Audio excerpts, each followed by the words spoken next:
Hello, today we're going to learn to do the muffin tin game. You can use a base that's designed for dogs like this bone-shaped one, or you can use a bog standard cupcake tin like this. I'm going to use this one because we have a special one for dogs, but it works exactly the same way with the normal tin.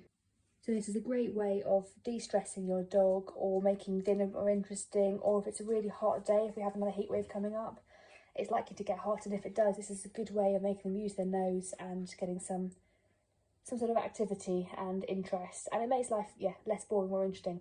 Sometimes we do this with their dinner in, so I give Seth all her dinner, sort of in here, handful of her food in each. But for today, we're going to use treats. So very simply, you just literally put one treat in each. Oh, let's do the same. So let's just swap. There we go. It's all different next door. So sometimes it's all the same. Today I've gone for different ones in each, so she doesn't quite know what she's getting. It's more interesting. Got to sniff out the tasty ones first, that sort of thing. But you can do the same stuff, and like I say, you can use kibble or you can use whatever you want really in here. So it's very, very straightforward to do. Then you want to put a tennis ball on top of each like this. It doesn't have to be a tennis ball, so you can do anything else. You can use paper if it's a particular puppy, or a cat, or other you can do. You can use scrumpled up paper, that's quite good, quite successful. Or you can use, any other toy. So, this is, just cover the thing with any other soft toy. So sort of basically level it to what your dog can manage. Balls tend to be quite easy because they can roll them off, and they can just roll them straight off the thing. And that's good, but it doesn't matter, and this is absolutely fine to use balls, paper, toys, anything else on top. You also don't have to put food in all of them. You don't have to cover all of them. So if your dog finds this a bit frustrating, leave that off and it gets one for free. So then your dog understands what to do.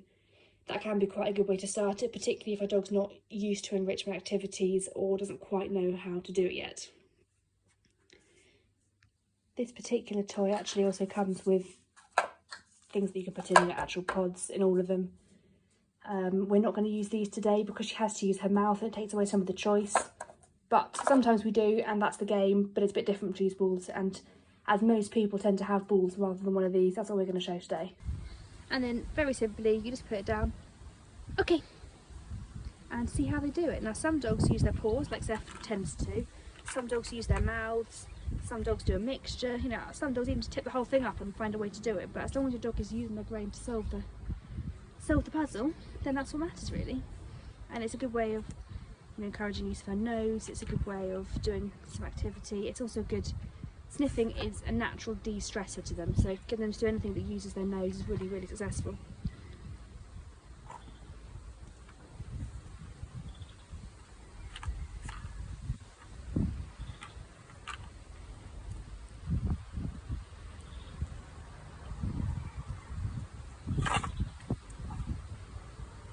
And there's her mouth on that one because the paw wasn't successful first time.